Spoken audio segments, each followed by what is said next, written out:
যারা টাকা নিয়েছেন ব্যাংক থেকে বিপুল পরিমাণে তারা ফেরত আসার সুযোগ সৃষ্টি করা হয়েছে এবং আসলে ইসলামী ব্যাংকে সম্ভবত 80% বিদেশি বিনিয়োগ ছিল এবং তারা সকলে ফেরত গেছে।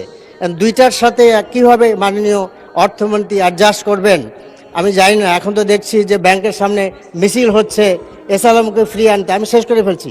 এস আলমকে ফ্রি আনার জন্য মাননীয় অর্থমন্ত্রী যদি বলতে আমার কাছে, আমি জানতে চাচ্ছি যে আপনি অ্যাডজাস্ট করবেন কিভাবে, যে এস আলম ফিরে আসবে না বিদেশি বিনিয়োগ আসবে। বিএনপির অর্থনৈতিক পরিকল্পনায় কারো কোনো ব্যক্তির কোনো সুযোগ নাই। বিএনপি কোনো পৃষ্ঠপোষকতায় অর্থনীতিতে বিশ্বাস করে না, এটার প্রমাণ বারবার হয়েছে।